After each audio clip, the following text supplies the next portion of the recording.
నమస్తే, welcome to 99 TV. ఈ యుద్ధంలో ఇరాన్ ప్రొవెస్నెస్ పెంచుకుంటుందా? ఇంతవరకు చాలా హిడెన్గా ఉందా? ఇవాళ బయటకు వస్తుందా? రిపోర్ట్స్ చూస్తే అలాగే అనిపిస్తుంది. వాల్ స్ట్రీట్ జర్నల్ ఒక రిపోర్ట్ పబ్లిష్ చేసింది.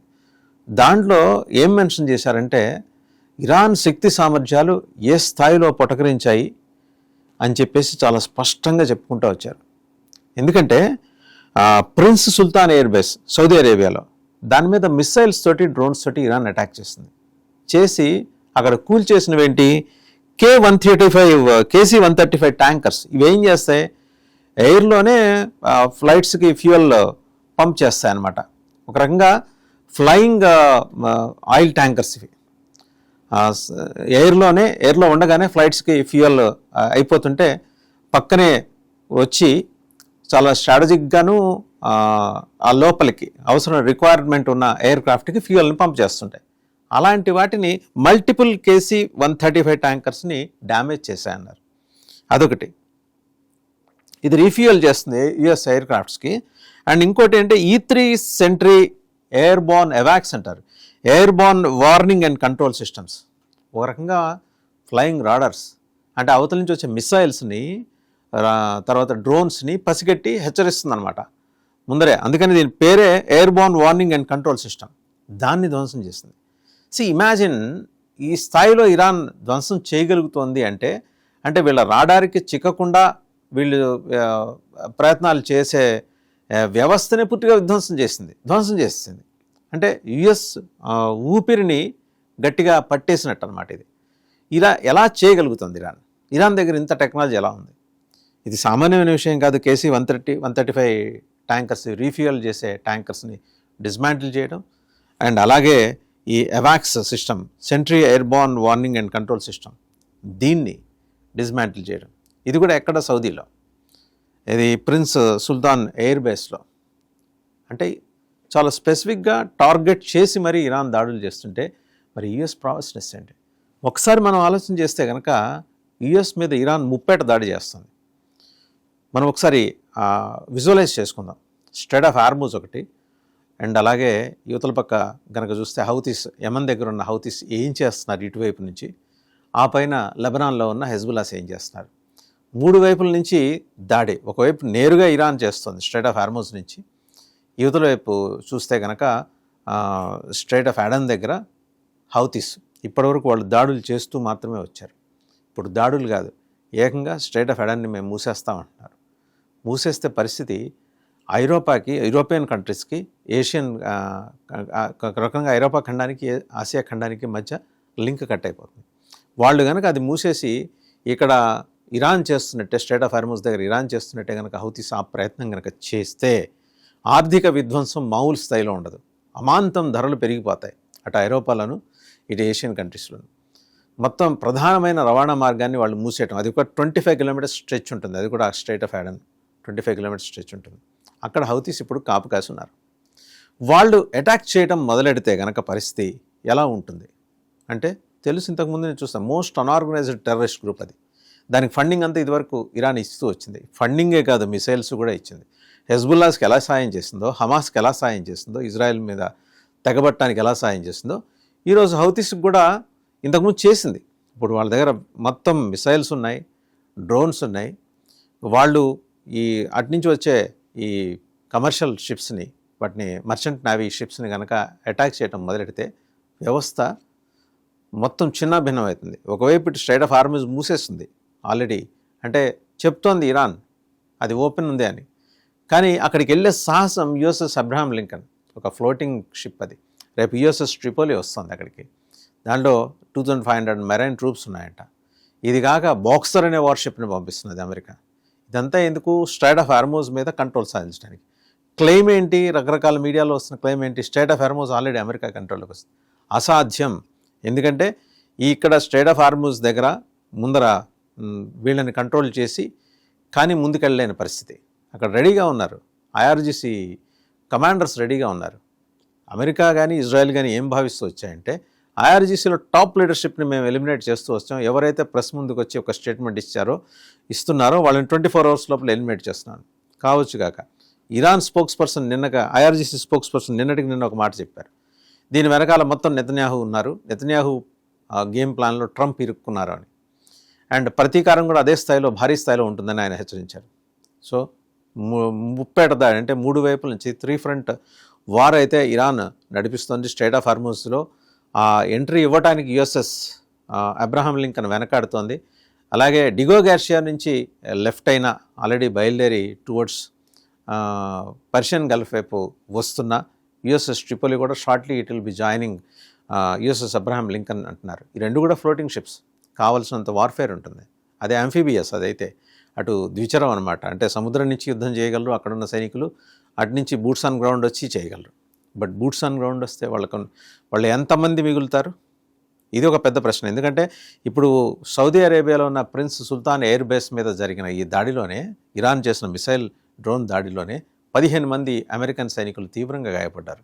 అందులో 5 పరిస్థితి విషమంగా ఉంది. ఇది direct Wall Street Journal report చేసింది. అసోసియేటెడ్ ప్రెస్ కూడా దీన్ని కన్ఫర్మ్ చేస్తుంది. And Al Jazeera has given a detailed report దీని మీద, కంప్లీట్ మరింత సమగ్రంగా ఇచ్చింది.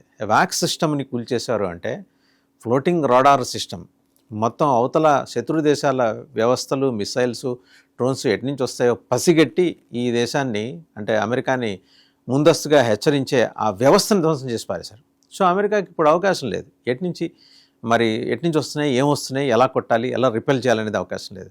ఓ పక్క రీఫ్యూలింగ్ ఆఫ్ ఎయిర్ క్రాఫ్ట్స్ కోసం కేటాయించిన నియమించబడిన KC-135 ట్యాంకర్స్ని, ఆయిల్ ట్యాంకర్స్, ఫ్లోటింగ్ ఆయిల్ ట్యాంకర్స్ని కొట్టేశారు అంటే imagine the kind of damage Iran has cost.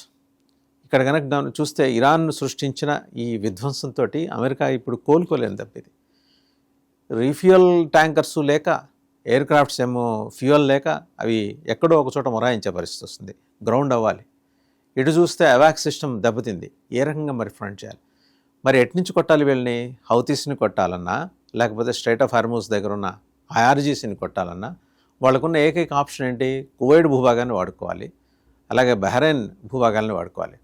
Iran హెచ్చరించింది ఆల్రెడీ గల్ఫ్ నేషన్స్ని, శత్రు దేశాలకి, మా శత్రు దేశాలకి, అంటే వాళ్ళ శత్రు దేశాలకి కనుక మీ భూభాగాలను ఇస్తే మిమ్మల్ని కూడా అటాక్ చేస్తాం. అందులో భాగంగానే కదా సౌదీని కొట్టింది.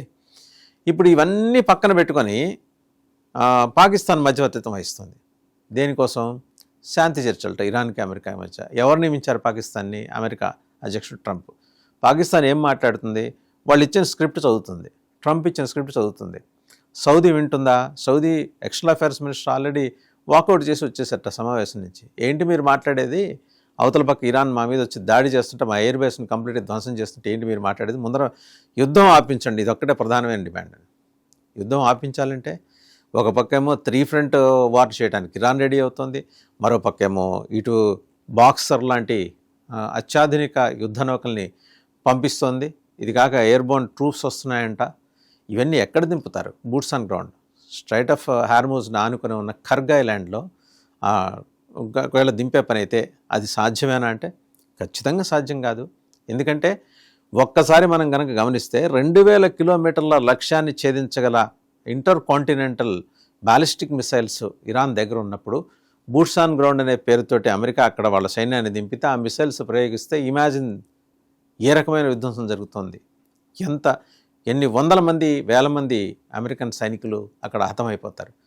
10 మంది ప్రాణాలు, వాళ్ళ జవాన్ల ప్రాణాలు పోతేనే అమెరికాలో వెల్లువెత్తిన నిరసన మనం గమనిస్తే, మరి సైనికుల ప్రాణాలని పణంగా పెట్టి కేవలం ఈగోతోటి ట్రంప్ చేస్తున్న యుద్ధానికి అర్థం లేదనే వాదన చాలా బలంగా అమెరికాలోనూ ఇటు ఇజ్రాయెల్లోనూ కూడా వినిపిస్తున్న తర్వాత అమెరికా వెనక్కి తగ్గుతుందా?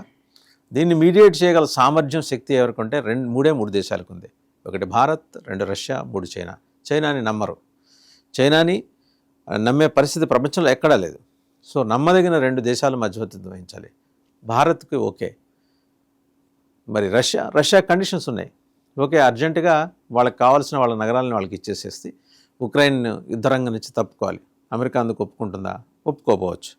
భారత్, మీరిద్దరూ కొట్టుకు చేస్తుంటే, మీరు ఇరాన్ కొట్టుకు చేస్తుంటే మేమెందుకు వచ్చి మధ్యలో చేయాలి? న్యాయంగా మాకు అందరితోటూ సమానమైన ఈ సంబంధ బాంధవ్యాలు ఉన్నాయి. ఇరాన్లో క్షతగాత్రుల కోసం మెడిసిన్స్ పంపించాం, ఆహార పదార్థాలు పంపించాం. అలాగే ఇజ్రాయెల్తో మాకున్న స్నేహం మాకున్నది. ఈ క్రమంలో యుద్ధాన్ని మొదలెట్టిన మీరు మీ అంతటా మీరుగా విడ్రా అయితే బాగుంటుంది, కానీ మాకుగా మేము జోక్యం చేసుకోవటం సాధ్యపడదనేది మోదీ చెప్పేశారు. మనం ఒకసారి మోదీ గారి ట్వీట్స్, ప్రధానమంత్రి నరేంద్ర మోదీ గారి ట్వీట్స్ ఒక మాట గమనంలోకి తీసుకోవాలి. ఏంటంటే అవి ఇంతకుముందు మై డియర్ ఫ్రెండ్ ట్రంప్ అని సంబోధన చేసేవారు. మొన్న లేటెస్ట్ ట్వీట్లో ప్రెసిడెంట్ ట్రంప్ అని సంబోధించారు. సో ఆ సంబోధనలోనే తేడా వచ్చేసింది. చాలా క్రిటికల్గా ఉన్నాం మనం. అంటే ఇతర దేశాలతోటి సంబంధాలు నేర్పే విషయంలోనూ, అలాగే యుద్ధం విషయంలోనూ కూడా మనకి నిశ్చితమైన అభిప్రాయాలు ఉన్నాయి. యుద్ధం వద్దనే ఇది మన ఆకాంక్ష, మన అభిలాష. లేదు మీరు తెగబడి యుద్ధం చేస్తానంటే మధ్యవర్తిత్వం వహించి 10 మందికి వ్యతిరేకం కావాల్సిన అవసరం మాకు లేదు, 10 మందిని కలుపుకుని వెళ్ళే దేశం మాది అనే సందేశం అయితే మరి మోదీ పంపించారు. ఓకే, ఈ స్థాయిలో జరుగుతున్న డామేజ్ని చూసేనా, నష్టాన్ని చూసేనా అమెరికా వెనక్కి తగ్గుతుందా లేదా అంటే ఆయన ఇంకా టైం బయింగ్ చేస్తున్నారు. ఇంకో 10 రోజులు పొడిగించారు. ఇరాన్కి అవకాశం ఇచ్చేస్తున్నారు ఆయన.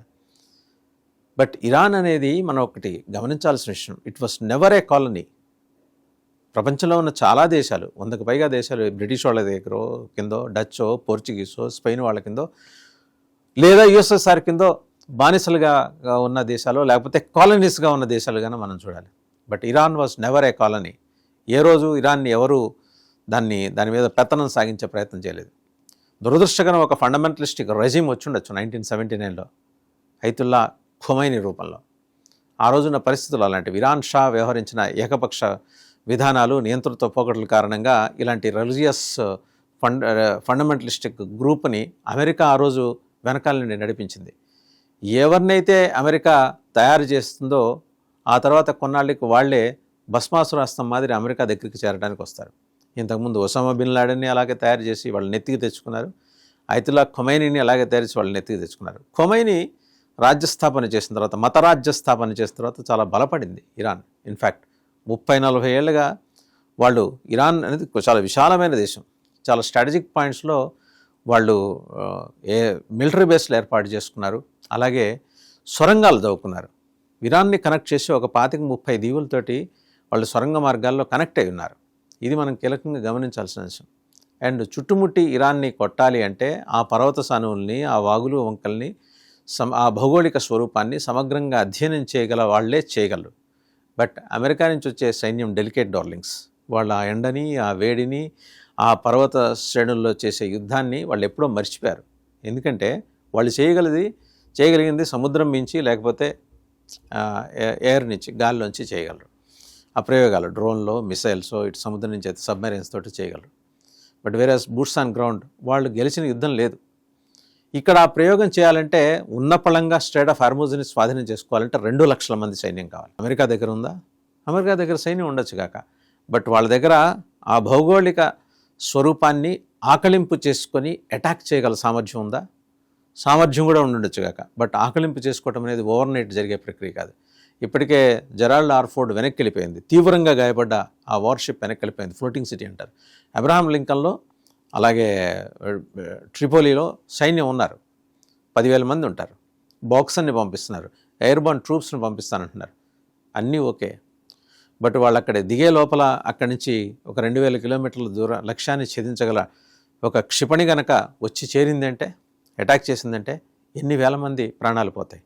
అమెరికా ఇది ఆలోచించాలి. అమెరికా పౌర సమాజం ఆలోచించింది కాబట్టి వాళ్ళ అధ్యక్షుడు ట్రంప్ మీద ఒత్తిడి తెస్తుంది. అండ్ ఇక్కడ మనం ఇజ్రాయెల్ వ్యూహాన్ని మనం అప్రిషియేట్ చేసి తీరాలి. ఎందుకంటే ఇజ్రాయెల్ హ్యాస్ స్పెసిఫిక్ టార్గెట్స్. కమాండర్స్ని ఏకాఏకి 48 మందిని లేపేసింది ఒకే దాంట్లో. తర్వాత గ్రాడ్యువల్గా ఎవరు మీడియా ముందు వచ్చి కనిపిస్తారో 24 అవర్స్లో వాళ్ళని లేపేస్తూ వచ్చింది. But boots on ground Israel చేయడానికి ఇజ్రాయెల్ దగ్గర అంత సైన్యం లేదు.